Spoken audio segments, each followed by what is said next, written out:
로마서 7장입니다. 로마서 7장.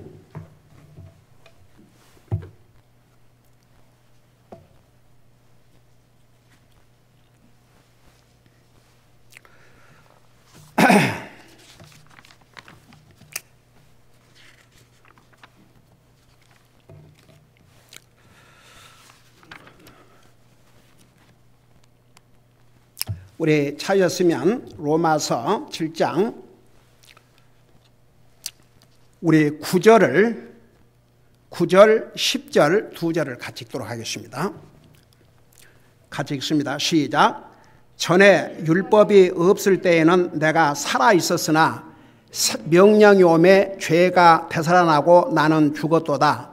생명에 이르게 하려고 정하신 명령이 사망에 이르게 하는 것인 줄을 내가 알았나니. 아멘. 아니시 바랍니다. 여기에 전에 율법이 없을 때는 내가 살아 있었으나, 이게 무슨 말인가? 여러분, 율법은 우리에게 무슨 역할을 한다는 걸 우리 지금 배우고 있어요. 죄를 깨닫게 해준다는 거. 율법은 우리에게 거울과 같아요. 거울은 우리 겉사람을 보여주지만 율법은 우리의 속사람을 보여주는 거울이 옳시다. 그래서 우리가 율법 앞에 서면 여러분 1계명부터 10계명, 이제 많은 사람들이 성경에 하나님의 명령이 10계명만 있는 줄 아는데 아니에요. 성경에 하라, 하지 말라는 계명이 얼마나 많은 줄 아십니까? 한 2만 5천 가지의 하라 하지 말라는 명령이 있습니다. 자, 하나 물어보십시다. 우리 예수님께서 이 땅에 오셔서 너는 세상의 빛과 소금이더라. 이게 명령이에요, 아니에요? 너희는 세상의 빛과 소금이더라. 누구에게 주신 명령인 것 같아요? 하나님의 자녀들만이 이 명령을 받을 수 있습니다. 그 다음에 보세요. 항상 기뻐하라. 성경에 나는 너가 항상 기뻐했으면 좋겠다. 성경을 보세요. 여러분 직접 눈으로. 그러니까 여러분 보세요. 우리가 이제 율법, 명령 그럴 때는 일단은 10계명을 생각하는데 성경에는 수없이 하라 하지 말라는 하나님의 명령이 기록되어 있습니다. 왜 우리가 그래서 성경에는 명령, 율법, 법규 이런 다른 용어들을 사용을 했어요. 그걸 한마디로 말하면 하나님의 말씀이 옳시다. 그러니까 하나님의 말씀에 수없이 하지 마라, 하라, 하지 마라, 하라. 그런데 한 가지 그 하신 이유는 우리를 보호하시기 위해서, 우리에게 복이 되게 하기 위해서. 어느 정상적인 부모가 자식들에게 하지 말라 그럴 때는 그거 하면 해가 되니까 하지 말라 그러지요. 그 다음에 부모 자식 간에도 부모가 해라. 예를 들어서 공부해라. 공부 열심히 해라. 그래서 열심히 하면 솔직히 말해서 자식들이 열심히 공부해가지고 나중에 뭐 의사가 된다든지 변호사가 된다든지 어떤 그 프로페셔널 커리어를 갖게 되면 그래갖고 돈도 잘 벌고 잘 살면 솔직히 아이고 그렇게 잘 살면 또 자기 결혼해서 자기들 살기에 바쁘지 뭐 부모를 얼마나 하겠어요. 그러니까 따지고 보면 자식들을 위해서 그런 거죠. 부모는 자식들 잘 되기를 바라는 마음에서. 그래서 이거 해라, 하지 마라, 하지 마라 그러는 것은 하면 안 되니까 해가 될 수도 있고 결국 인생을 망칠 수도 있으니까 하지 말라 그런 거죠. 하물며 우리 하나님께서는 어떠하겠습니까? 하나님께서 우리 인생들에게 우리가 죄의 속성을 가지고 태어났기 때문에 하라 하지 말라고 하신 이유는 하라는 것을 안 하니까 하면 우리에게 복이 되도록, 또 죄의 속성을 가진 사람은 하지 말라는 것은 또 하고 싶어 해요. 그럼 그거 하면, 해서는 안 될 걸 하면 우리에게 해를 끼치니까. 자기 삶을 망칠 수가 있으니까. 그래서 하지 마라. 그래서 여러분, 우리 지난번에 우리 두로라놈이 신명기 공부하면서 얼마나 자세하게 배웠습니까? 내가 너희들에게 주는 이 모든 명령은 너로 하여금 살게 함이라. 살게 하시려고 주셨다고 그랬어요. 우리에게 복이 되게 하기 위해서, 우리의 생명을 위해서. 그러니까 보세요. 우리가 하나님이 주신 그 많은 명령들, 십계명만 있는 게 아니에요. 그런 많은 명령들을 우리가 다 지켜서 하늘나라 갈 수 있다면, 오 주여, 그렇게 해서 오라 그러셨겠죠. 근데 할 수가 없어요. 할 수가 없어요. 그러니까 우리 믿는 사람은 적어도 하나님의 명령, 그러면 그런 것만 생각하지 말고 믿는 사람들에게 주신 명령은 그럼 어떻게 할 겁니까? 그건 무시해야 되는 거예요? 여러분 눈으로 직접 봐요. 데살로니가전서 5장을 보세요. 데살로니가전서 5장. 그러니까 우리가 로마서를 공부하면서 율법의 의미, 계명의 의미, 법규의 의미, 명령의 의미, 이런 모든 것을 우리가 종합하면 하나님의 말씀인데, 우선 데살로니가전서 5장 16절 보세요. 찾으셨죠? 여러분 같이 한번 읽어봐요. 다 같이 시작. 항상 기뻐하라. 자, 이게 명령이에요? 아니에요? 명령이에요. 하나님의 사람들에게 항상 기뻐하라고 그랬어요. 왜 하나님께서 이 명령을 주신 것 같아요? 항상 기뻐하지 않으니까. 오죽하면 중국말에도 그런 그 소위 문자라 그러지 않습니까? 뭐 웃으면 복이 온다. 사실은요, 뭐 맹자왈, 공자왈, 뭐 어느 유명한 성인, 주여, 그런 게 다 어디서 왔냐면 하나님 말씀으로부터 근거하고 있어요. 성경에 다 있는 얘기예요. 그러니까 여러분 보세요. 항상 기뻐하라. 이게 하나님의 명령이에요. 특별히 하나님의 자녀들에게 주신 명령이 옵시다. 근데 여러분 항상 기뻐한다는 것이 우리에게 복이 되지 아니하면 우리 하나님께서 우리에게 항상 기뻐하라고 그렇게 말씀하지 않으셨을 겁니다. 하나님께서 하라고 하신 건 하면 우리에게 복이 되니까, 하지 말라고 하신 것은 우리에게 복이 안 되니까. 그래서 하나님께서 여러분 정말 육신의 부모도 자식을 사랑하기 때문에 자식에게 복이 될 것은 이거 해라, 복이 안 될 것은 이거 하지 마라. 그런데 하물며 아들도 아끼지 않고 주시고 자기 생명도 주신 주님께서 우리에게 복이 되니까 하라 그러셨고, 하지 말라고 하신 것은 우리에게 복이 안 되니까. 그런데 사람들이 이 하나님의 말씀 항상 기뻐하라, 그거 대수롭게 여기지 않고 그냥 지나가요.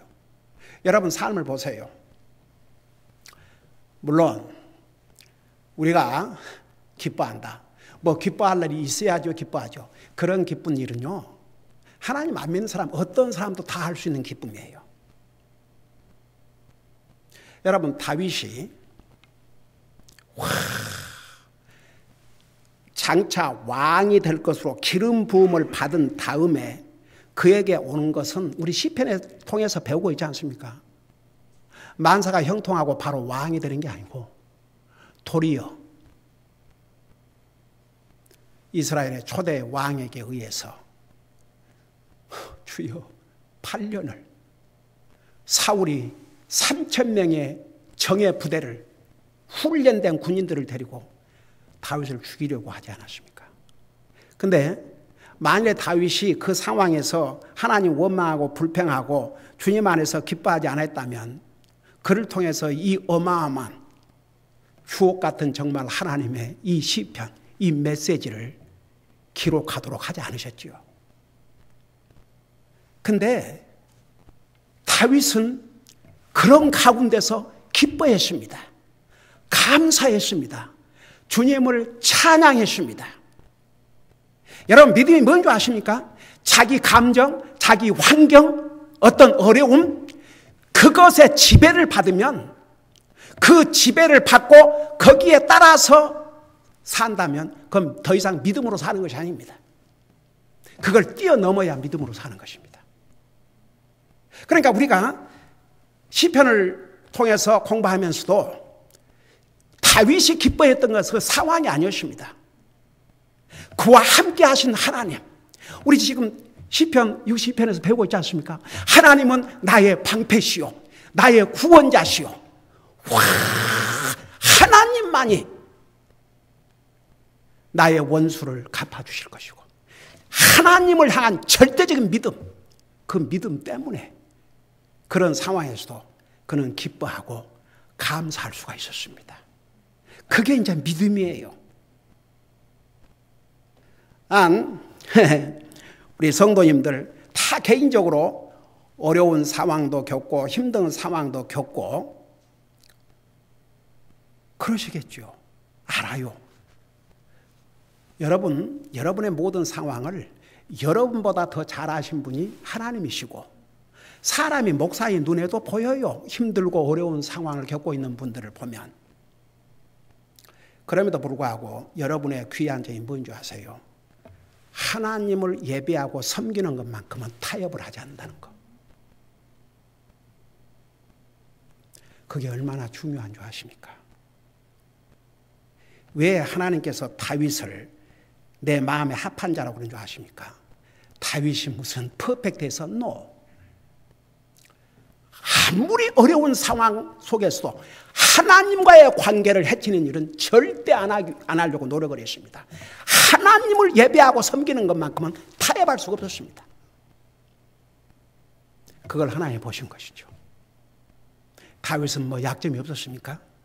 다윗은 죄를 안 범했습니까? 했어요. 그러나 자기의 잘못을 지적받았을 때 변명하지 않았습니다. 눈물로 회개했습니다. 어떤 상황에서도 하나님을 예배하고 섬기는, 하나님을 찬양하고 하나님을 높이고 그리스도 안에서 정말 그 기쁨을 잃지 않았습니다. 여러분, 그 다윗을 통해서 예수 그리스도에 대한 예언을 얼마나 많이 기록한 줄 아십니까?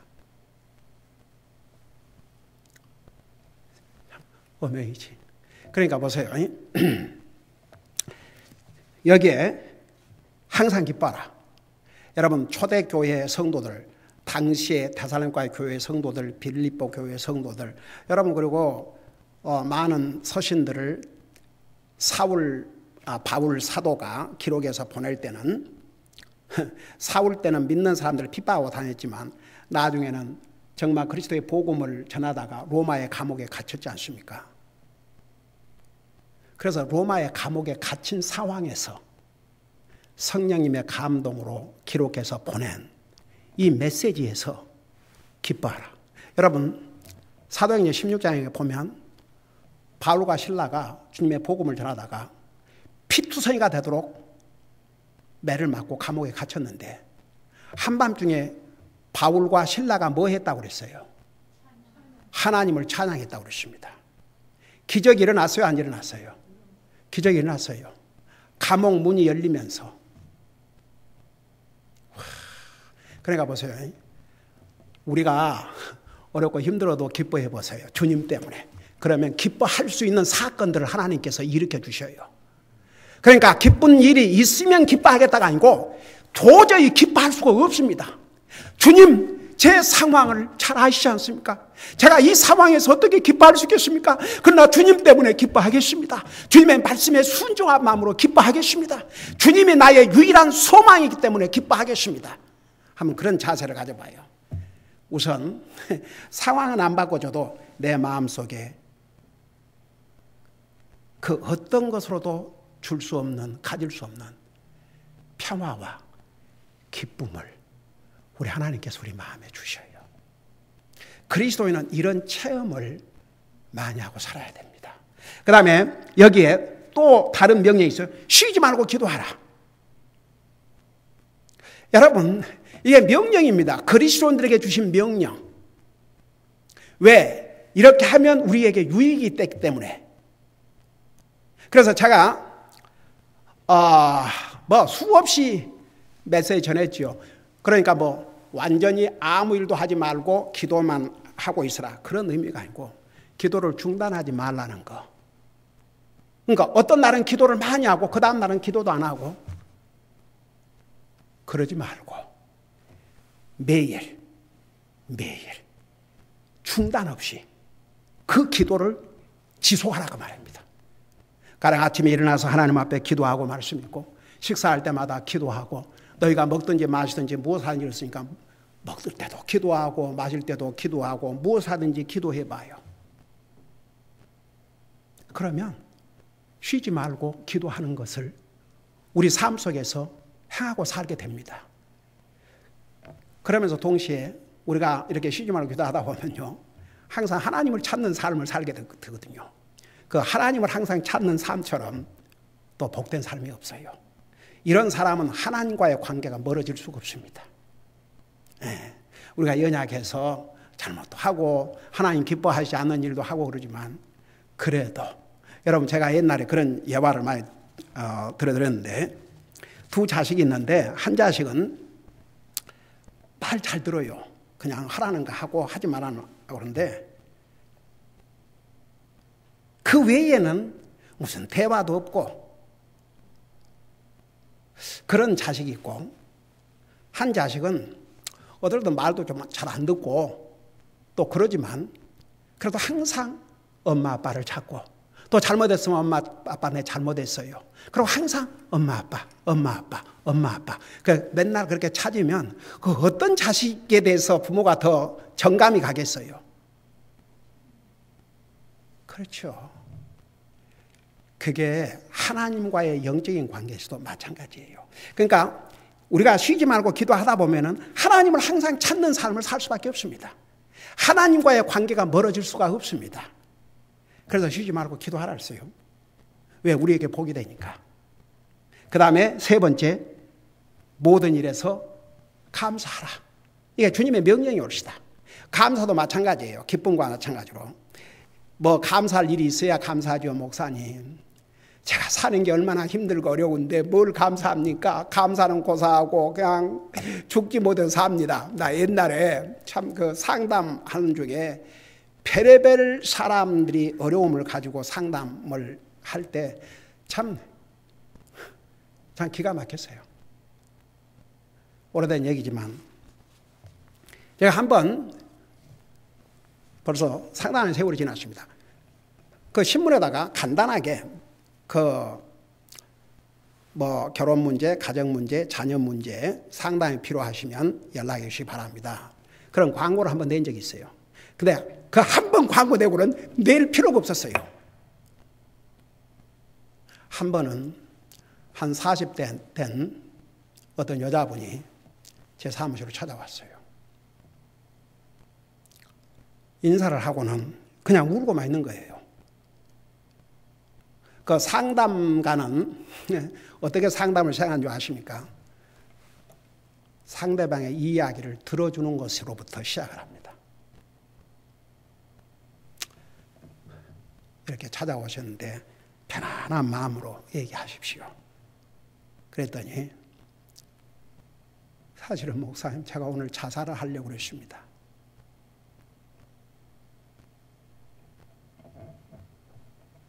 차에서 약 먹고 자살하려고 그랬습니다. 근데 한번 우연히 신문을 이렇게 치는데 그게 상담. 그래서 그걸 오래 놨대요, 자기가. 그래서 핸드백에 항상 가지고 다녔답니다. 이거 내가 어디에서 읽고 잡지에서 읽고 한 얘기 아닙니다. 제가 직접 겪은 얘기입니다.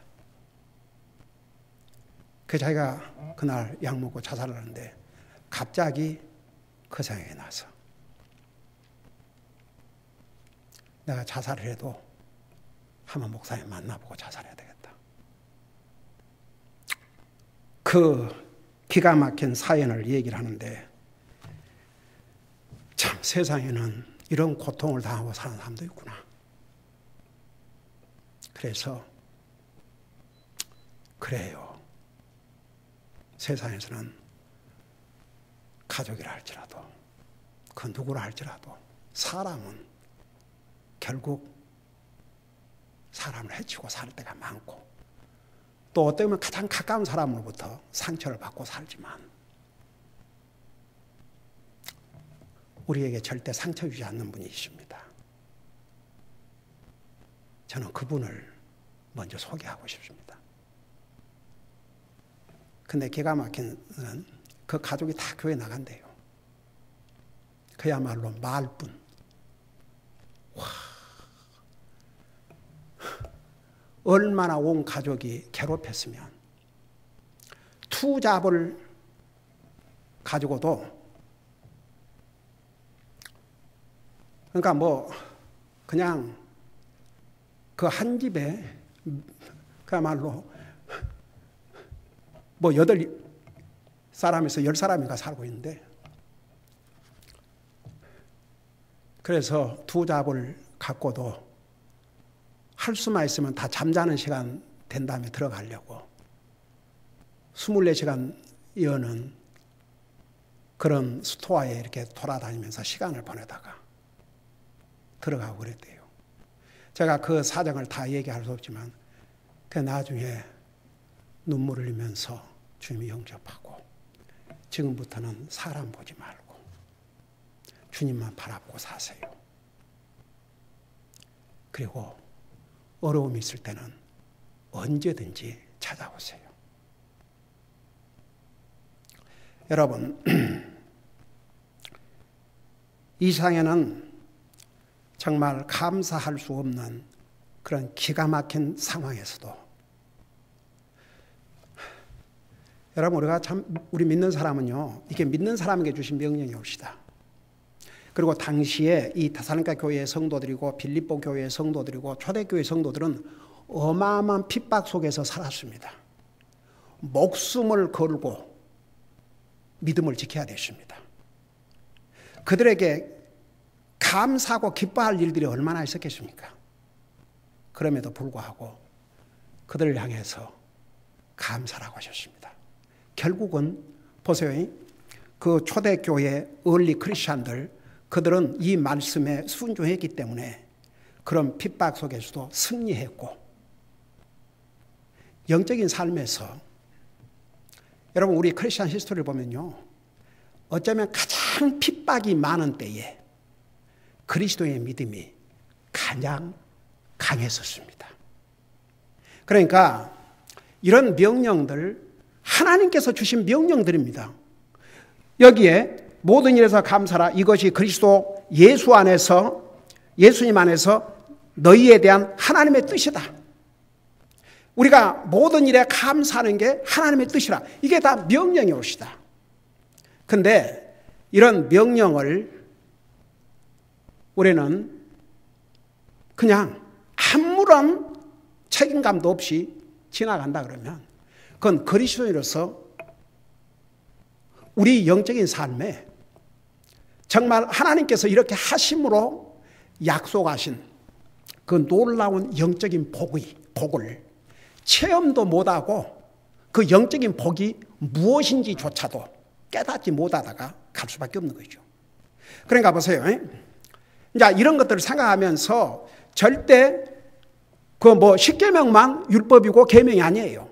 이 성경에 25,000여 가지의 하라 하지 말라는 말씀이 있는데 다 그러고 한 가지는 보세요. 불가능한 것들은 하나님께서 하라고 안 하셨어요. 불가능한 것은 우리 인생의 구원 문제인데 그건 우리 힘으로 할 수가 없어요. 그러니까 예수 그리스도께서 자신의 생명을 통해서 우리를 구원해 주신 것이죠.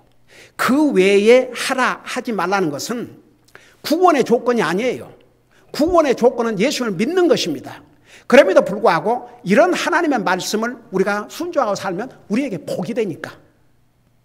여러분 생각해 보세요. 자식들이 맨날 불평이나 하고 인상이나 쓰고 감사할 줄 모르는 자식들 좋아하는 부모가 어디가 있겠어요? 근데 자식들이 항상 감사하고 항상 기뻐하면 그 얼마나 부모가 기쁘겠어요? 저는 이제 우리 두 딸들하고 집에서 하니까 막 자기들끼리 뭐 해갖고 깔깔대고 웃고 그 바쁜 주에도 애가 뭐 그러면서 또 이렇게 뭐 이렇게 의논해가지고 뭐 이렇게 하시고 내가 이렇게 들어보면 이거 아빠가 이런 거 좋아하실 거야. 그래? 그 아빠한테 물어볼까? 아니 아빠 안 물어봐도 이런 얘기를 해가면서 뭘 이렇게 만들고 그런 것을 들으면요. 그냥 얼마나 감사한지.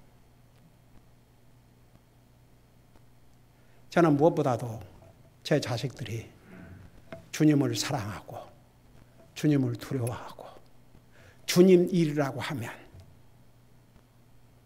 물불을 가리지 않고 뭐 부모에게 잘해줘서가 아니고 첫째는 하나님과의 관계에서 잘하고 살기 때문에 첫째는 기쁘고 그러니까 부모 입장에서도 자기들이 그렇게 기뻐하고 그런 거 보면 얼마나 해피한지 몰라요.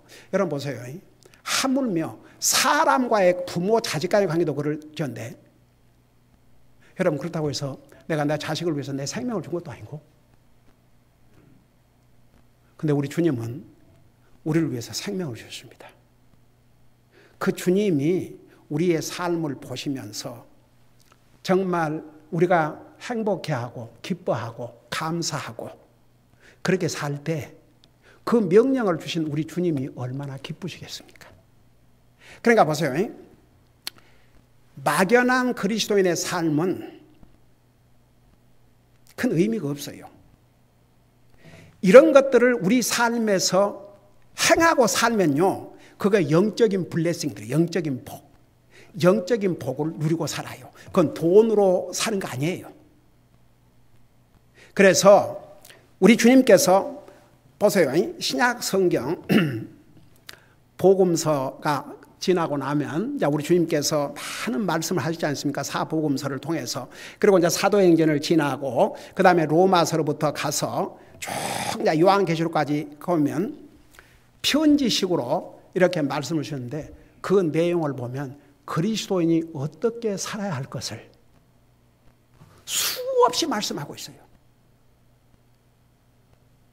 그러면 그렇게 살아가지고 구원받고 하려고 한 게 아니고 하나님의 자녀이기 때문에 그런 기준으로 살면 하나님 앞에 영광을 돌리고 우리 자신에게 복이 되기 때문에.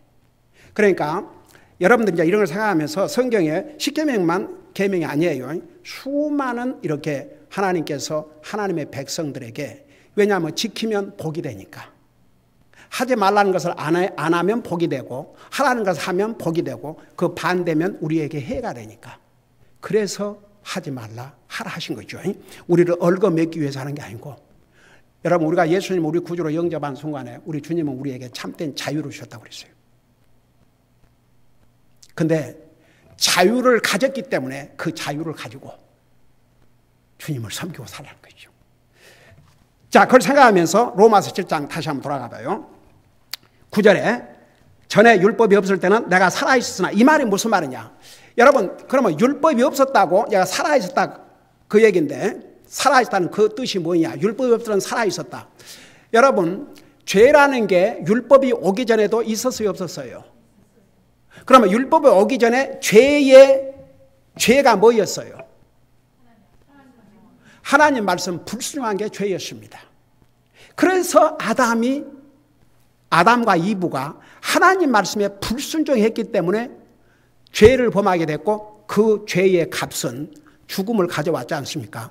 율법이 오기 훨씬 전에. 근데 여기에 보세요. 전에 율법이 없을 때는 내가 살아있었으나 그것은 무슨 뜻이냐면 율법이 없을 때는 사람이 그걸 죄로 생각지를 않고 자기는 사실 죄는 죽음을 가져왔다고 로마서 6장 23절에 우리 지난번에 배웠죠. 죄는 우리에게 죽음을 가져왔는데도 불구하고 율법이 없을 때는 내가 살아있었다 그 말은 그러면 나는 죄를 안 지었구나. 그러니까 보세요. 하나님 모르는 사람은 여러분 이 세상에 가장 큰 죄가 뭐인 줄 아세요? 안 믿는 사람까지도 5계명부터 10계명까지를 어기면 죄라는 거 알아요. 나쁘다는 거 알아요. 근데 그 죄는 살인자도 나중에 잡혀갖고 감옥에 가서 복음을 듣고 회개하면 이 세상 법으로는 처벌받지만 그 영혼 하늘나라 갑니까 안 갑니까? 성경에 의하면 가요. 당장 지난번에 누가복음 23장 우리 주님께 십자가 돌아가시려 두 강도가, 여러분 강도는 사람을 죽이고 탈취하고 이게 강도예요. 그냥 도적질만 하는 게 아니고 그 한 강도가 주여 당신의 나라에 임하시거든 나를 기억해 주소서. 그러니까 예수님이 뭐라고 답을 하셨어요? 너가 오늘 나와 함께 낙원에 있으리라. 그게 성경의 가르침이 옳시다.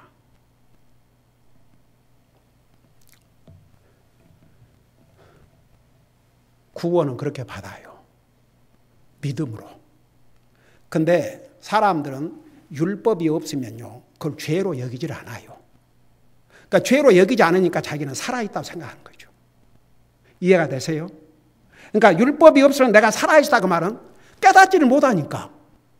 여러분 예를 들어서 하나님 안 믿는 사람은 가장 큰 죄가, 하나님을 안 믿는 죄가 가장 큰 죄인데, 내가 조금 전에 그 얘기를 이제 하기 위해서 그러겠는데, 그러니까 예를 들어서 어떤 사람이 사람을 죽이고 감옥에 갇혔어도 그 사람이 주님을 영접하면 이 사람이 구원받고 하늘나라 가요. 모든 죄를 용서받고 이 세상 법으로는 처벌을 받지만 그 영혼은 하늘나라 간다니까요. 그게 성경의 가르침이 옳시다. 근데 많은 사람들이요, 그 죄가, 그러니까 5계명부터 10계명 그 중에 가장 큰 죄라고 사람을 죽인 죄가 가장 큰 죄라고 생각하잖아요. 근데 그런 사람도 예수님 믿고 구원받으면 하늘나라 가는데, 그러니까 감옥 선교라는 게 필요하고 하는 거예요. 감옥에 갇혀있는 사람에도 복음을 전해야 될 필요가 있는 거예요. 뭐 감옥에 죄를 짓고 감옥에 간 사람들은 이제 틀렸다. 성경 어디에도 그런 게 없어요. 근데 보세요. 이 상에서는 그야말로 선을 행하고 사람들에게 칭찬받고 다른 사람들에게 다 잘해주고 뭐 아무게 그러면 법 없이도 사는 사람이야. 근데 하나님을 안 믿어. 자기에게 생명을 주시고 호흡하게 하시고 살게 하신 하나님을 믿지 아니하면 이 하나님 말씀의 기준으로 볼 때는 가장 악한 죄인입니다. 그래서 그런 죄는 이 땅에서도 죄의 용서를 못 받고 이 상을 떠나면 지옥으로 갑니다. 근데 그게 가장 큰 죄라는 걸 하나님 안 믿는 사람은 몰라요. 그러니까 보세요. 전에 율법이 없을 때는 내가 살아있었으나, 그러니까 이제 사도 바울을 통해서 그 율법과 사람과의 관계, 그러니까 이제 그 다음에 오면 율법의 그 특징에 대해서 자세하게 설명하고 있는데, 그러니까 사람들이 율법이 없을 때는 내가 살아있었다. 그러니까 율법을 모르는 사람, 이런 사람들은 율법이 없으니까 뭐 나는 괜찮겠지. 그러고 살아요. 그렇지만 살아있는 게 아닙니다. 예, 율법을 어긴 자는, 죄를 어긴 자는 죽습니다. 죽음이 옵니다. 그런데 죽기 전에 하나님으로부터 용서받지 못하고 죽으면 영원한 지옥에 간다는 것을 성경은 수없이 가르쳐주고 있습니다. 그 다음에 보세요. 명령이 오매 죄가 되살아나고 나는 죽었도다. 그러니까 보세요. 율법과 명령은 다 같은 의미예요. 그러니까 넓게 보면 하나님의 말씀이 옳시다. 근데 이제 명령이 오매 죄가 되살아나고, 그러니까 이제 율법 앞에 보니까 자기가 죄인이거든요.